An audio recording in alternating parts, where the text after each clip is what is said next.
What's up, everybody? Welcome to DFS by the Numbers. These are my full card breakdown and predictions for UFC 251 Fight Island, Kamaru Usman versus Jorge Masvidal.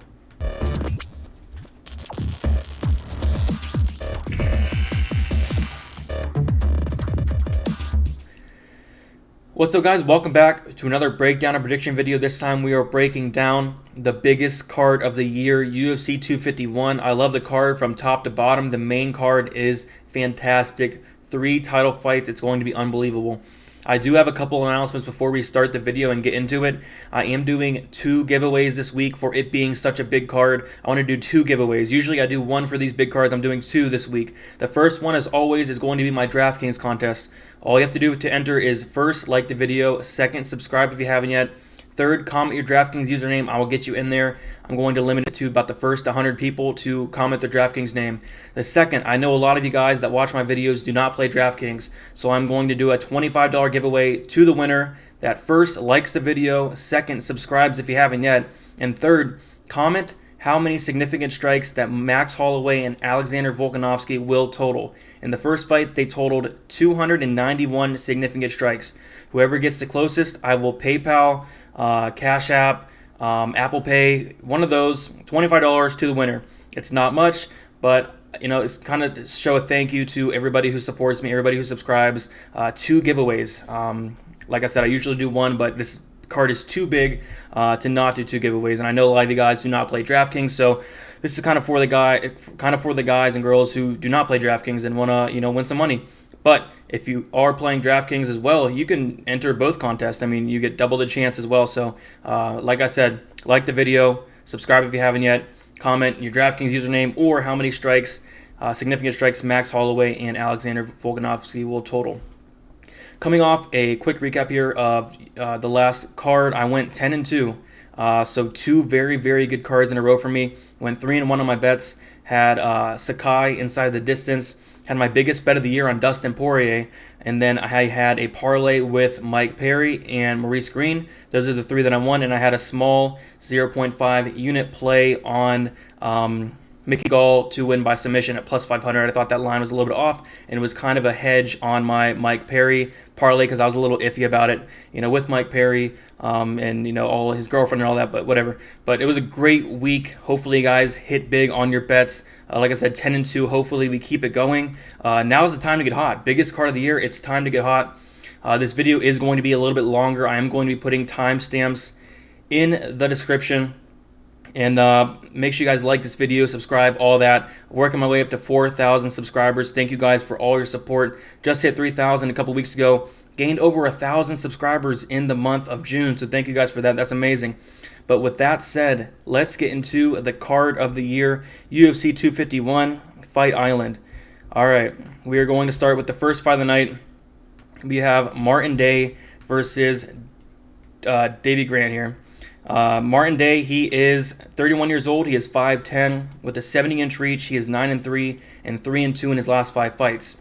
Davy Grant, he is 34 years old. He is 5'8", 69-inch reach, 9-4 and 2-3 in his last 5 fights.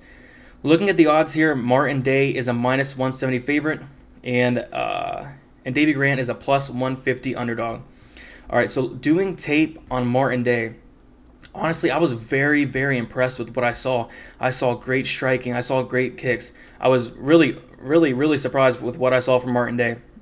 The thing is, I still think he's a little bit green when he does get on the ground. I do think he can be taken down and controlled, and that's where I don't really like this fight for Martin Day. I see a lot of love for Martin Day, and I can for sure understand why. If Martin Day keeps us on the feet, I have Martin Day all day. But I have a feeling this does go to the ground, and when it does, Davy Grant is very dangerous on the ground. Davy Grant has finished 80% of his fights by submission, and like I said, I think Day's still green on the ground. And a little bit inside info, take this as you will, but listen to a Martin Day interview, and he's Hawaiian, and Hawaii was on lockdown. There was no gyms open. He said he wasn't able to train much. He said what he was able to do is some cardio. He said, I'll get to it in a little bit later in the card, but he was doing like Zoom meetings for his training, and it just didn't sound good. And then Davy Grant, I also listened to his interview, and He said I think he owns his own gym, or he said he was going to the gym every day, whether it was with his wife and kids, but he was still getting in the gym, getting work done. So honestly, I think Davy Grant's going to be the more prepared fighter here. But if this stays standing, I got Day all day. I just don't think it does. If this stays standing and Grant wants to strike with Day, Day's probably going to look like a minus 300 favorite. But the reason the line is probably this close is, the odds makers probably think that, Grant can probably take him down. I agree with them there. Minus 175, I do think it's a little bit wide. I'm not going to bet this fight because I do. Davy Grant came out on his interview saying he's going to knock out Day. Yeah, good luck with that. That's not going to work out. But if Grant comes out here and tries to get takedowns, I think he can. Maybe holds Day down. Maybe submits him. Don't think Day's never lost by submission, and Grant's never been knocked out. So I think one of the two is going to happen. I think either Grant's going to get knocked out for the first time, or Day's going to get submitted for the first time, which is going to be really interesting. But I'm going to pick my first underdog here, and with Davy Grant. Not too confident in it, but I like it. I like it. So I'm going to go Davy Grant. Give me submission. Give me second round submission. All right, next we got a fight I'm not too interested in here. But Carol Rosa versus Vanessa Mello. Rosa is 25 years old. She is 5'6", with a 67.5-inch reach. She is 12-3, and she is 4-1 in her last 5 fights. Vanessa Mello, she is 32 years old. She is 5'5", with a 65-inch reach. She is 10-7 and 3-2 in her last 5 fights. Looking at the odds here, Rosa is a minus 235 favorite, and Mello is a plus 195 underdog. I kind of agree with those odds. I think this fight is going to be a lot closer than the line indicates. Mello, she's a striker. She, is good at striking. That's what she does. She may not be the best at it, but that's what she does. That's their strong suit. Same thing with Rosa, and both these girls are gonna strike and hit each other. And Rosa absorbed 11 strikes per minute in her first fight in the UFC. She dished out 11.4 landed, but she absorbed a lot. She's there to be hit. She has a lot of volume, and Mello's not awful. So I think this fight's gonna play out a lot closer than the line indicates. But I got Rosa here. I think she's a better striker. Watching tape on Mello, honestly, I don't think she's that good. I don't think Rosa's much better, but I do think she is better, and I think she's going to win a decision here, but I do think it's going to be close. But give me Rosa by decision. Honestly, not too interested in that fight. Probably the fight I'm least interested in. All right, now we got, should be a good fight here. Rolim Paiva versus Zalgas Zumagolov. Kind of butchered that name, but we'll go with it. Paiva, he is 24 years old, a very young fighter, 5'8", with a 69.5-inch reach. He is 19-3, and he is 3-2 in his last 5 fights. Zalgas Zumagolov, he is 31 years old. He is 5'5". We do not know his reach. He is 13-3, and he's 4-1 in his last 5 fights. Looking at the odds here, minus 185 on Paiva and a plus 160 on Zumagolov. And by the way, I am going live on Friday as always. Last time got it, the most people that have ever been in there on Friday. Last Friday, I think at 1:30. Let's keep growing that. Come in Friday, 7 p.m. Eastern time. I'm going to talk about bets. I'm going to talk about the weigh-ins. Some of these fights, I want to see the weigh-ins before I make a bet, and I'll definitely talk about that. Go over DraftKings and all that. So make sure you guys tune in Friday night, 7 p.m. Eastern time. But as for this, I looked up some film on Zumagolov, and I was not impressed at all. I mean, he was fighting pretty low competition. I was not really impressed with what I saw from him. I mean, he has some fast hands. He really does. But so does Paiva. And I think Paiva's the overall better fighter here. Honestly, not high on Paiva at all, but I do think he's better. And like I said, I was not impressed whatsoever with Zumagolov. He looks decent, but I can definitely see why Paiva is a minus 185 favorite here. Seems like there's some hype coming on Zumagolov, but I just don't really see it. I've seen him get taken down a lot of times, and I think that'll help him here because Paiva's not going to, most likely try to take him down. So I think this is going to be striking, which does help Zumagolov out a little bit. I just think Paiva's the better overall striker. And yeah, so I'm going to go Paiva. I think he's going to win a decision here. Could be close. I don't know if I'm going to bet it, especially at those odds, minus 185. Probably going to stay away, but yeah, tune in Friday. I might make a bet on that because I do like Paiva quite a bit here. Just if that line comes down a little bit, I might take a shot on that. But yeah, Paiva by decision. I like that quite a bit. Marcin Tybura versus Maxim Grishin. Okay, Tybura, he is 34 years old. He is 6'3" with a 78-inch reach. He is 18-6, and he is 2-5 in his last 5 fights. Grishin, he is 36 years old. He is 6'3", 76-inch reach, 30-7, and he's 5-0 in his last 5 fights. This fight's interesting. It was supposed to be Romanov.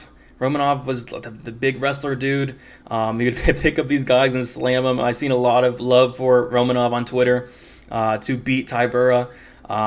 Yeah, that would have been a lot of fun seeing that guy come in the UFC. But stuff happened, and Grishin came in. And I was watching tape on Grishin, and I was actually very impressed with what I seen. I did like what I see. I think he's a very good fighter.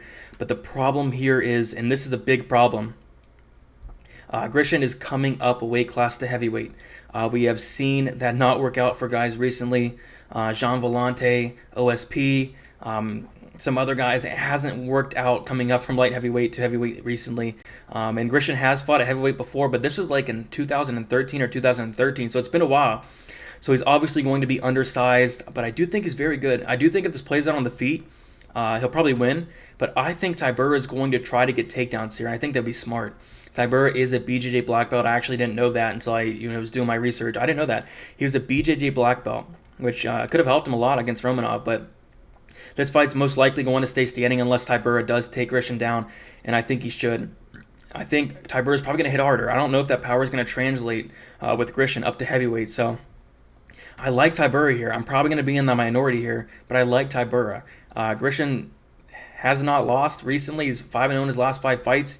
Like I said, he looks very good at just coming up to heavyweight from light heavyweight. I just don't like that. I don't. If this was, if Grishin was a heavyweight and has been fighting there the past couple fights, I'd probably go with Grishin because I don't think Tybura is that good. But Tybura is a heavyweight. He's going to be the bigger fighter. I think he can get takedowns. I think he has some good wrestling. He has some good BJJ. And I have seen Grishin taken down, and I've seen him controlled. So for that reason, I got to go with Tybura. And looking at the odds here, Tybura is -120 and Grishin is +100. When this first opened, I do most of my betting on 5 Dimes or Bovada. This was open on, I forget what book it was, but Grishin opened up as a -140 favorite, and I was very confused. Obviously, I couldn't get the underdog odds on Tybura because 5 Dimes didn't open it yet, but obviously the line did flip very fast because Tybura should be the favorite here. No matter how good Grishin looked, I just think Tybura is going to win this fight, just being the bigger guy and getting takedowns. So give me Tybura, decision. And would not be surprised if we did see a submission as well. So I will be taking a look at the submission prop. I bet it's very, very good odds on that as well. So something to look at Friday on the live stream there. All right, next I'm really excited for this fight actually. Leonardo Santos versus Roman Bogotov. Santos is 40 years old. 40 years old. He is 6 foot with a 75-inch reach. 17-3 and 5-0 in his last 5 fights. I don't think he's lost since 2009. Which is crazy. Bogotov, 29 years old. He is 5'9". Don't know his reach. 10-0, 5-0 in his last 5 fights. An undefeated fighter. Of course, he hasn't been fighting the best competition, but watching the tape, Bogotov looks good. He looks very good. He can get takedowns at will. Very, very good takedown artist. The thing is, in this matchup, I don't know if he's going to want to get takedowns against Santos. Santos is a 4th degree BJJ black belt. Very, very good BJJ. He's won 50% of his fights by submission. And Bogotov has won 50% of his fights by submission as well. And I'll tell you right now, Bogotov is not submitting Santos unless he hurts him on the feet, which I don't really see happening. Santos is someone who is bread and butter is BJJ, but he has improved his striking. And I like Santos quite a bit in this fight due to the fact that Bogotov's path to victory is getting multiple takedowns. And I don't like that against Santos. I don't. Against a 4th degree BJJ black belt, I just see Santos either catching him in a submission or getting a sweep or reversal or something, man. I like Santos quite a bit in this matchup. Looking at the odds here, Santos is -175 and Bogotov is +155. As for like a path to victory for Bogotov, it would have to be like getting multiple takedowns, and I don't see it. And I was thinking this as well. I was thinking Bogotov might not want to go for takedowns against a 4th degree black belt in Santos. Maybe he wants to keep the standing. I like Santos there as well. I mean, Bogotov's striking isn't bad, but Santos' striking looks very good. He knocked out Stevie Reyes last fight. His striking has been improving leaps and bounds over the past couple years. So I like Santos there as well. So I got to go with Santos. I want to go submission. I'm going to go submission in round 1. Bogotov 10-0. Lower level competition coming up in the UFC against Santos. Someone as high level as Santos. I just don't see him getting it done. And honestly, I think the line should be a little bit wider. I think it's that close probably because, either Bogotov looked very good on film, which he did, or because Santos getting up there in age, which he is. So give me Santos with a second round submission. All right, next we got Amirkhani versus Danny Henry. Marakani, he is 31 years old. He is 5'10". With a 72-inch reach, he is 15-4, and he is 3-2 in his last 5 fights. Getting into a little bit of the numbers here, he lands 1.75 significant strikes per minute with a 49% striking accuracy. He absorbs 1.60 significant strikes per minute with a 59% striking defense. He averages 3.84 takedowns per 15 minutes, which I feel is going to be very important here, with a 48% takedown accuracy, which is very good for the amount of takedowns he does attempt. He has a 57% takedown defense, and he averages 1.6 submissions per 15 minutes. Marakani has 19 fights, has won by knockout 7 times, submission 67% of the time. He has a finish rate of 74%. He's lost by decision 3 times. He's lost by knockout once, and he has lost by submission 0 times. As for Danny Henry, he is 31 years old. He is 6 foot with a 71-inch reach. He's going to be the taller guy, but he's going to have a 1-inch reach disadvantage. He is 12-2, 4-1 in his last 5 fights. His last loss being to Dan Ige. No shame in that at all. He averages 5.85 significant strikes per minute with a 53% striking accuracy. He absorbs 4.84 significant strikes per minute with a 44% striking defense. He averages 0.89 takedowns per 15 minutes with a 33% takedown accuracy, and he does have a 66% takedown defense, and he averages 2.66 submissions per 15 minutes. Henry has 15 fights. He's finished by knockout 42% of the time. He's finished by submission 42% of the time. He has a total finish rate of 84%. He's lost by decision twice. He's lost by knockout 0 times, and he's lost by submission once. Looking at the odds here, Amirkhani is a -210 favorite, and Danny Henry is +175. I think someone's getting finished in this fight. I really do. I don't think Amirkhani has the gas tank to win a decision here. His gas tank is just not very good. I think both these guys are going to try to get each other out of there quite early, and I think Amirkhani is going to get takedowns here. Very, very good wrestler. Very, very good BJJ as well. I just see him getting down Henry probably in that first round. I think he's going to get him out of there in that first round. I like Henry. I really do. I just think Makwan's the better fighter here, and I do think he's going to get a submission pretty early in this fight. If Henry can weather the storm of Makwan and gets into those later rounds, I can see Henry getting a late finish, maybe in that 3rd round. But I just think Amirkhani is going to get him out of there early, and I like that. I like that pick quite a bit. As long as Amirkhani minds his P's and Q's on the feet, goes for takedowns, fights a smart game plan, gets him out of there early. I just don't really see his gas tank holding up too much. I think it has to be early for Amirkhani. Maybe he wins the first 2 rounds, gasses out in the 3rd, loses that 3rd round possibly. But I just see him getting Henry out of there in that 3rd round, and that 1st round, and submitting him. As for a bet, I was actually looking at maybe placing a bet on Makwan before the line got shot down to like -210. So probably going to pass there, but I like him quite a bit to win this fight. All right, now we got Zaleski versus Muslim Salakov. All right, this fight is going to be good. Honestly, one of the fights I'm looking most forward to, believe it or not, on a stacked card. But Salakov, he is 36 years old. He is 5'11", 69.5-inch reach, which is going to be a 3.5-inch reach disadvantage.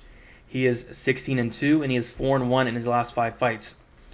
He averages 1.99 significant strikes per minute. Very, very, very low output fighter.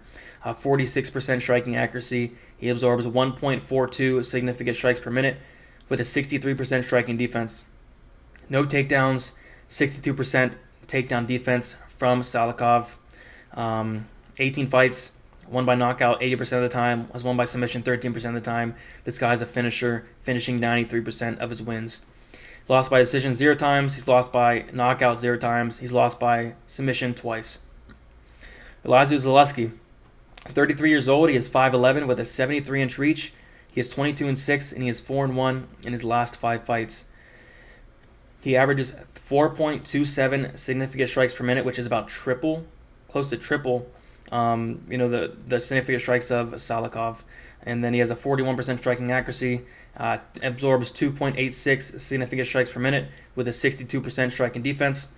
Averages 0.53 takedowns per 50 minutes, which I'd like to see him, take down his opponents a little bit more, especially in this matchup. Only a 15% takedown accuracy, which is, again, concerning in this matchup. He has a 50% takedown defense.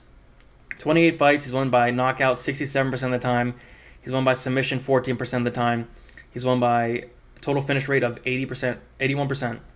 He's lost by decision 4 times. He's lost by knockout once. And he has lost by submission once as well. Looking at the odds, Salakov is -120 and Zaleski is +100. I am honestly probably going to be in the minority of this pick, but I am going with Zaleski here, and I'll tell you why. He throws more. He does more. Salakov, he's banking on that one knockout shot, and Zaleski's been knocked out, I think, 1 time against the Leech. Which was a weird fight. Nobody was expecting that. Just out of nowhere, the Leech knocks him out, which is weird. Usually Zaleski has a very good chin, but no doubt about it, Salakov hits like a truck. I think his only path to victory is by knockout. So -120, you're giving him about a 55% chance of winning. Basically, you're giving him 55% chance of him knocking out Zaleski, in my opinion. I just don't think it's that high. I think this fight, I can see it being a pick'em, but I think the slight favorite should be Zaleski, the more experienced guy, and I think he's very, very underrated. I think there was some hype on him, but it did get a little derailed by the Leech, but I still like him here. I like him here. I think he's going to throw more, and if he wanted to go for takedowns, I don't know. I think it would be smart to try to go for takedowns here, because if he gets Salakov down to the mat, Zaleski has very, very underrated BJJ, and we've seen Salakov struggle with the grappling. And I think Zaleski could submit him if he gets him down, which I think is going to be easier said than done, obviously. But I'm just banking on the output here. I'm banking on Zaleski to land more, avoid that knockout shot. Would I be surprised if Salakov knocked him out? No.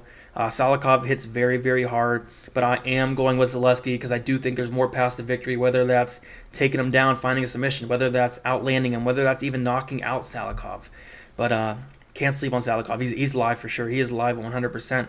But I'm going to leave him with Zaleski here to win decision. Just do more. I think Salakov is getting a little overrated here. I mean, he has crazy power, but Zaleski's very good. I think Zaleski's going to surprise a lot of people. I haven't seen too many people on Twitter and stuff pick Zaleski. I think I'm probably one of the only ones. So definitely in the minority there, and I actually do like that pick as long as he does not get knocked out. All right, next we got Volkan Uzmir versus Yuri Prachak. I don't know. Yuri, we'll call him Yuri. Oezdemir, he is 30 years old. He is 6'2", with a 75-inch reach, 17-4. He is 2-3 in his last 5 fights. Yuri, he is 27 years old. He is 6'4". Do not know his reach. 26-3 and 5-0 in his last 5 fights. Did a lot of tape on this Yuri dude, and he's good. He's very good. Very good fighter. He's long, 6'4", gonna have a 2-inch reach advantage, 2-inch height advantage. I'm assuming he's going to have a little bit of a reach advantage. He's a very long fighter. He has power. Just looking at it here, Yuri has finished 88% of his wins by knockout and 96% of his wins overall. This guy is a finisher. The thing is, he has not been fighting the same competition as Oezdemir, and it's not even close. Oezdemir has been fighting some of the best in the UFC at this light heavyweight division. And no matter how good Yuri looks on tape, because he did look fantastic, I like Oezdemir here. I like him. I think this fight's going to be probably close until somebody gets knocked out. And I think Oezdemir is going to use that veteran experience to really win this fight. And I think even if Uzmir wants to get takedowns, I think he can. Uzmir is someone who earlier in his career struggled with takedowns. And I think if he wants to, try for some takedowns. I've seen Yuri taken down many times. I've seen him controlled for minutes at a time. I think that could be a path to victory for Uzmir, taking him down. For sure can see Yuri. And I don't think Yuri would expect that. Watching tape on Uzmir doesn't go for takedowns much. So, I think that would definitely catch Yuri off guard, and I think he could probably get him down, honestly. I didn't like what I seen from Yuri's ground game too much, but on the feet, Yuri's a killer. Uzmir is a killer as well. This fight's probably ending round 1. I just see somebody getting finished, and I think Yuri's going to be the one getting finished. But very, very talented. Very, very talented guy here. 27 years old. He's 27 years old. I think he's going to definitely make a name for himself in the UFC, but Oezdemir, I think it's too much, too early for Yuri here. So give me Oezdemir, first round knockout. Let's see the line here. Oezdemir minus 165, and Yuri is plus 145. Just looking at Twitter and stuff, I see a lot of people on Oezdemir, so I kind of am siding with everybody. But you can't really count out Yuri. Could see him maybe getting a finish here. Just you got to go with the guy with the more experience with Oezdemir, and that's what I'm doing. But it is going to be a really good fight. I'm really looking forward to that fight and seeing how Yuri performs in this fight against someone who is very good competition in Oezdemir, and yeah, it's going to be his toughest test by far, Yuri. So really looking forward to that. And another fight I'm kind of looking forward to. I did a lot of tape study on this fight. I checked a lot of Instagram on this fight. That's why it took me so long to post this video, because I was making sure that I got everything right for this fight. Lots of Instagram tape study, lots of tape study in general for this fight. No, I'm just kidding, but I like Ribas here. But the line is ridiculous. The line is absolutely ridiculous. Ribas was like minus 900 something yesterday, but now she's minus 850, so the line's coming down a little bit. Ribas, she is 26 years old. She is 5'4" with a 66-inch reach. She is 9-1, 5-0 in her last 5 fights.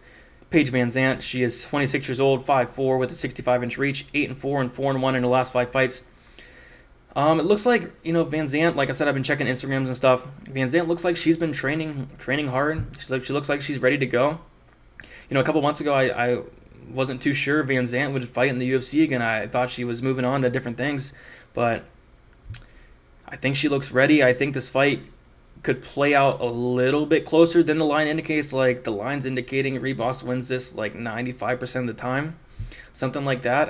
I think it could play out a little bit closer, but honestly, in all seriousness, Ribas wins this fight everywhere. She wins it on the feet. She wins it on the ground. I am very, very high on Ribas. I really am. I think she is a very, very good fighter. And Vanzant, I think she might surprise some people and maybe make some improvements. She's still a young fighter. I bet she made some improvements, but still, I think Ribas has made improvements on the feet. I think Ribas takes us on the feet. If she wants to keep this on the feet, I think she can dominate on the feet. Vanzant on the feet. I think if Ribas wants to take Vanzant down, I think Ribas has the better BJJ. And I think Vanzant's been submitted like 2 times. Wouldn't be surprised if Ribas submitted her right here in this fight. But yeah, give me Ribas. I'm gonna go second round submission. Yeah, I like Ribas quite a bit to win this fight, but I would not bet that. Like minus 850, that's just insane. Wouldn't even parlay that either. That line just way too wide. But is it warranted? Honestly, probably not. It's not. But yeah, she'll probably win. She'll win for sure. But that line is just way too wide. Should be a fun fight though. Should be a really fun fight. I'm really interested to see what improvements Paige Vanzant made and all that. But all right, this fight is something I'm really looking forward to. One of the fights I'm most looking forward to. Rose Namajunas versus Jessica Andraj.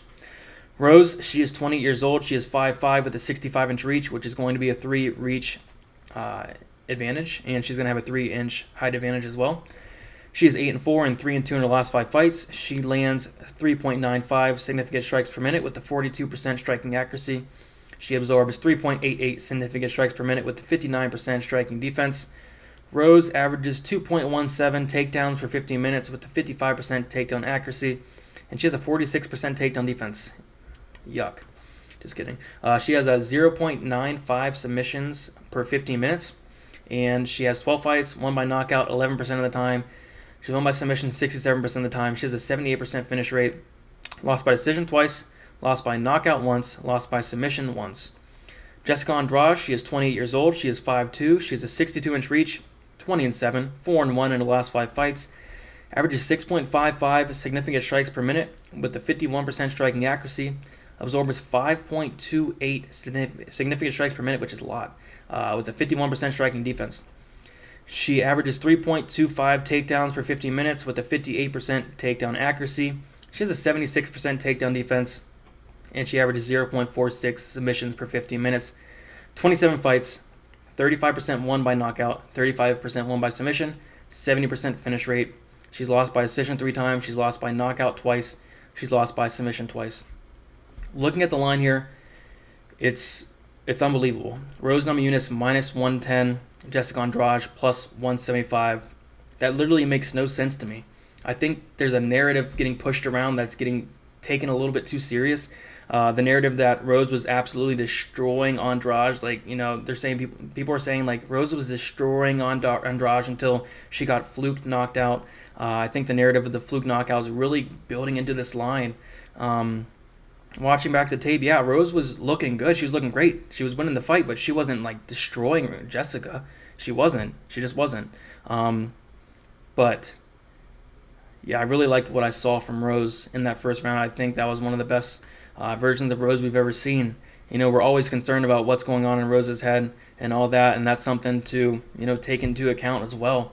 But Andraj, she's always live. She's always live. She has crazy power. She has good takedowns. And for her to be minus 210, that just doesn't make sense. After watching tape and everything, I was tempted to go bet Rose, actually. But I looked at the line, and it was just absolutely insane. Minus 210. That's unreal. I think this should be a pick'em. I really do. Because, you know, Andraj is so dangerous, and the question marks surrounding Rose Namajunas and where she's at. If you bet Rose at minus 210, that's crazy. Maybe she wins the fight, but that sounds crazy to me.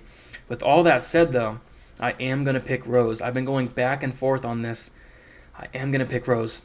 I think if she can stay out of trouble, you know, make some adjustments, stuff the takedowns, you know, Andraj gets hit. She gets hit, and she gets hit a lot, and Rose hit her a bunch of times. And I think that's what's going to happen. I think Rose is going to win probably 2 to 3 rounds, maybe all 3 rounds, as long as she does not get caught in something. And like I said, Andraj is always live to catch somebody.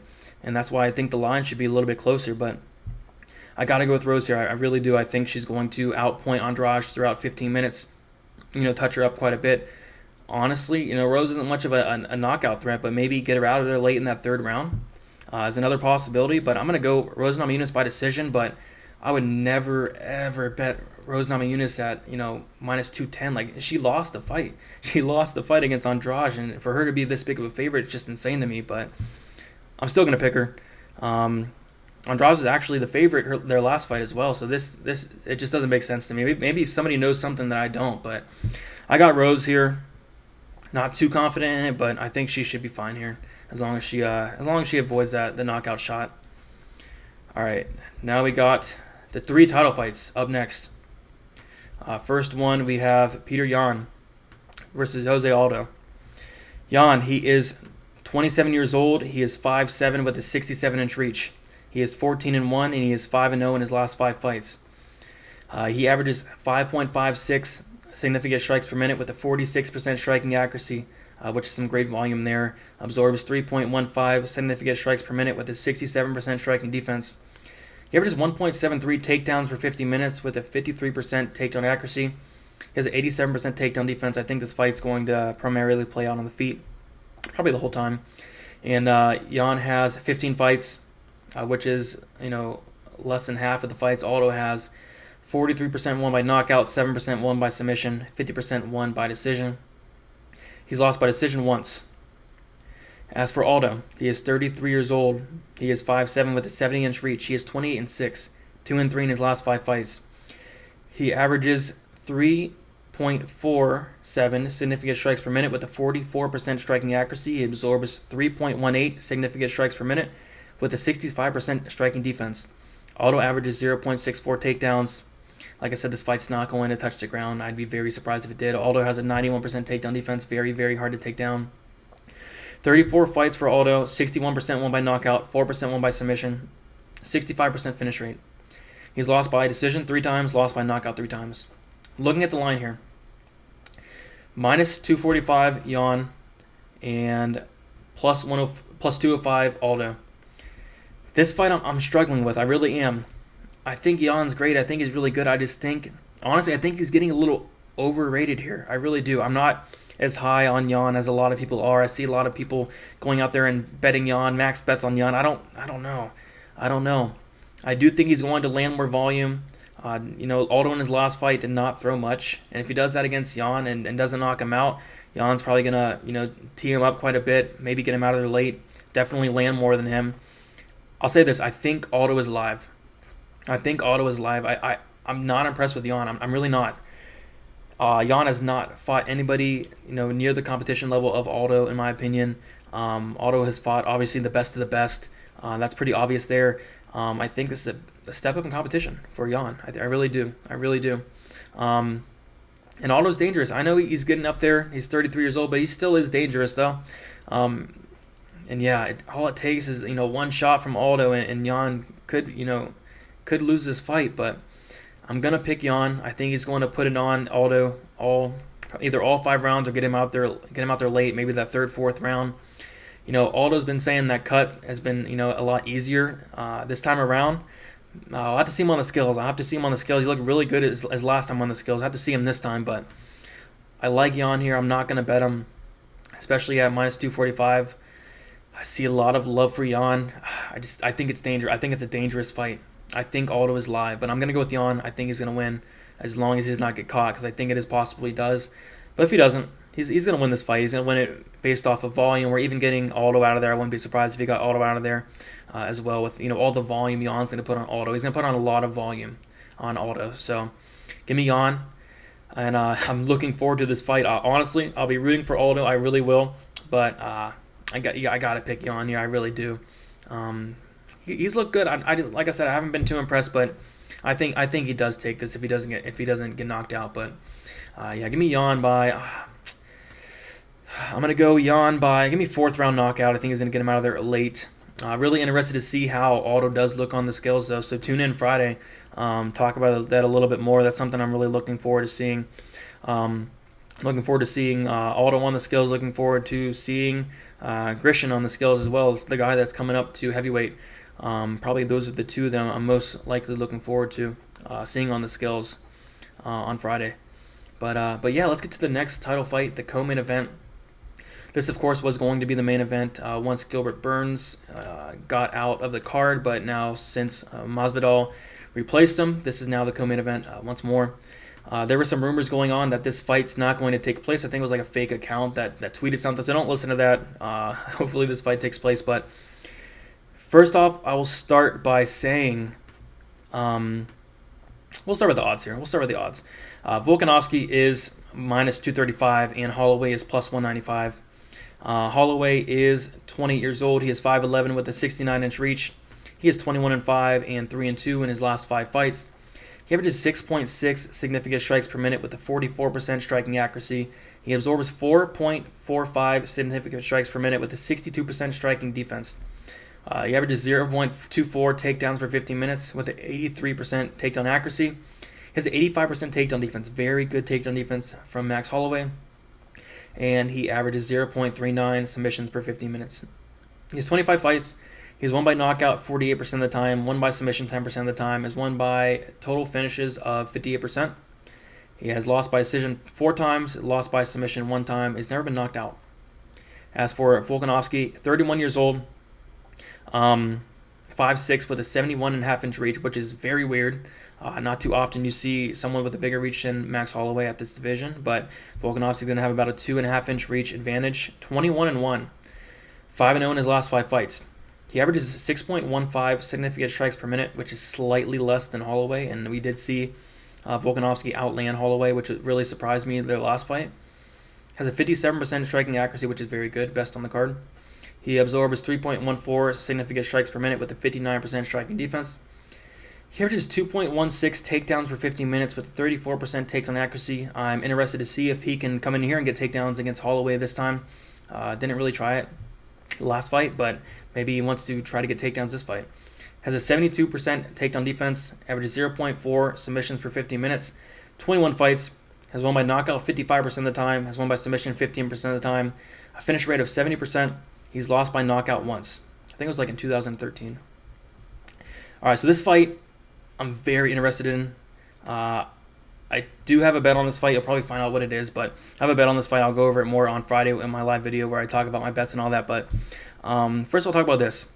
We saw an interview with Max Holloway talking about He was having Zoom meetings for training. He didn't see his coaches until a couple days ago. Did not have a good camp. He's doing his camp through Zoom. Hawaii's on lockdown, and that went out on social media. And the line went from minus 190 Volkanovski to minus 235, like that. Crazy line jump, just from Holloway saying those things. And a lot of people were, being like, you guys are gullible. Don't believe this. Holloway's just trying to, I don't know what Holloway's trying to do, but don't believe this stuff. Don't believe what he's saying. Even Volkanovski said he doesn't believe it. And then I stumbled upon a interview with Martin Day, and he told me the same. He said the same thing in an interview. I posted the interview on my Twitter if you guys want to check it out. But he was saying, like, the guy was like, have you talked to Max Holloway? And Martin Day was like, yeah, we texted a little bit. We've seen each other in Zoom. We've been doing some Zoom training. And Hawaii's been on lockdown. Haven't been able to go to the gym. And I see, Holloway, on YouTube, playing Xbox, posting videos of him eating that donut chicken sandwich at KFC. Yeah, I don't know. I question where Max Holloway's head's at here. I really do. Listening to Volkanovski seems ready. He really does. He seems hungry. Holloway, Zoom training, like what for a big fight like this? And a lot of people are coming out and saying like this non-training stuff is gonna help Holloway. I don't know. I really don't. That's tough. Volkanovski's ready. I can tell you guys he's ready. As for Holloway, I don't know. I don't know if he's ready or not, which is very concerning. I saw a lot of love for Max Holloway, a lot, until we heard the interview, and then all that love for Holloway kind of went away. If you guys can't tell you, I'm picking Volkanovski here. I think he's going to land more. The argument was, I've been seeing all week, the argument was Holloway was looking very good in round 4 and round 5. That's probably why he's going to win this fight. I don't know. Also that Holloway can make adjustments. I think Volkanovski can make adjustments too. I think Volkanovski can even try for takedowns this fight. I think that'd be nice. Stick with those leg kicks. I just really question where Max Holloway's head's at, and I'm probably gonna get a lot of crap for this, but I really do. Go listen to the interviews. Go listen to the interviews with Max Holloway. Go listen to the interview with Martin Day that confirms it. I don't know. Maybe I'm wrong. We're gonna find out at weigh-ins because Max Holloway has a tough cut. He has a tough cut, and we're gonna find out if what he's been doing. We really are when it comes to weigh-ins. So another fight. Tune in Friday. We'll talk about those weigh-ins. We'll see how Max looks, because typically he does not look good on weigh-ins. He does not. So really interested to see here. So I like Volkanovski. I think he's gonna win another decision. Probably gonna be a close fight again. I think it's gonna be another close fight. Lots of volume. My contest. To see who has the combined significant strikes, whoever's the closest. I think it's gonna be a high number. I think it's going to be probably higher than the first fight. But I like Volkanovski here. I did place a bet on this fight. I'll tell you what it was on Friday. If you guys haven't already guessed what it was. But I'll get into that bet more on Friday. But yeah, Volkanovski for me. Was pretty confident in it, and then I heard the interview with Holloway and then Day, and I'm a little bit more confident. I don't know if that's crap, that's bull crap, but we'll find out. We really will. It could be Holloway just playing us, playing everybody, and Holloway had a great camp. That could be true, but I don't know. I guess maybe I'm gullible. And maybe those interviews, maybe he's lying in those interviews. I don't know. But we will find out. We will find out come Saturday. So yeah. All right. Now we got the main event.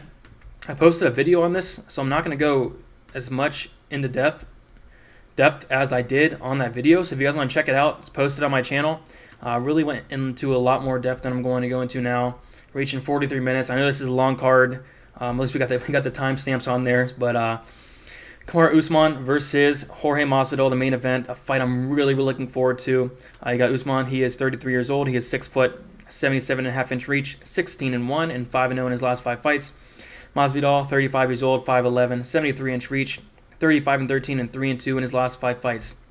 All right, so like I said, I mentioned this a lot on my other video, but I think this is a very tough matchup for Jorge Masvidal. We've seen Masvidal get taken down in many fights, and going against one of the best wrestlers in Kamaru Usman. I don't like Masvidal's chances here, and I'm a huge Masvidal fan. I got a lot of crap on my prediction video where I was breaking down Usman and Masvidal, because there are a lot of Masvidal fans out there, and I'm one as well. So don't give me too much crap, because I will be rooting for Masvidal, but I just don't think he's going to win this fight here. I think this is a very tough fight here. Just looking at the numbers a little bit.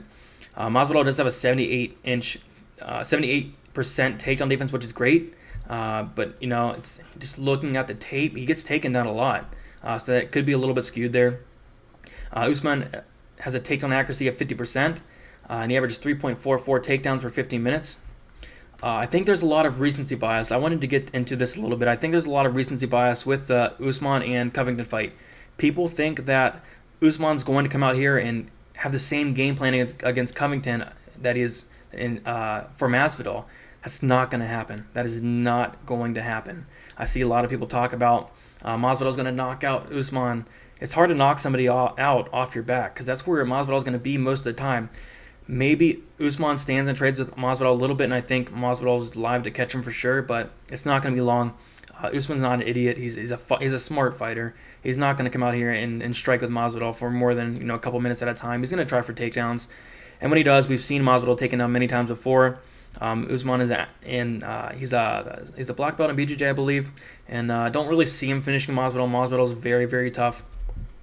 I think Masvidal's been finished twice. He's been finished twice in 48 fights. Very tough fighter. I see Usman winning a decision here pretty comfortably. Maybe Masvidal gets around in there, but I just see a dominant decision here for Usman. As for betting goes, I'll get into it a little bit more on Friday. The line is minus 290 right now, which I think it should be a little bit wider than that, honestly. But yeah, like I said, I'm a fan of Masvidal. He's won me a lot of money his last 3 fights. Diaz, Askren. A lot of people were on Askren in that fight. And then Darren Till, the whole world was on Darren Till. And then Masvidal knocked him out in the second round, won me a lot of money in that fight. But I can't pick him here. I can't. Usman's gonna beat him here. I really do believe that. And I think he's gonna win a pretty comfortable decision. All right, guys, that's about it. Probably my longest video ever. 13 fights. What can you do? But thank you guys for watching. If you guys stick through the whole time, thank you guys for that. Leave a like. Would really appreciate that. It really helps me out. Subscribe if you haven't yet. Would really appreciate that as well. As for my contest, like I said, I'm going to be doing 2. The first one for DraftKings. If you guys play DraftKings, give this video a like. Subscribe if you haven't yet. Comment your DraftKings name. I'll get you into that DraftKings contest. Second, if you don't play DraftKings, I want to do a giveaway for you guys. $25 the first, nothing crazy. $25 whoever gets closest, nothing crazy. Just something to thank you guys for all the support. Whoever guesses the most significant strikes, whoever guesses the closest with significant strikes between Holloway and Volkanovski last time, it was 291. Whoever gets the closest wins. If you guys comment the same number, the guy that commented first gets that tiebreaker. So that's about all I got for you guys. If you have any bets, good luck.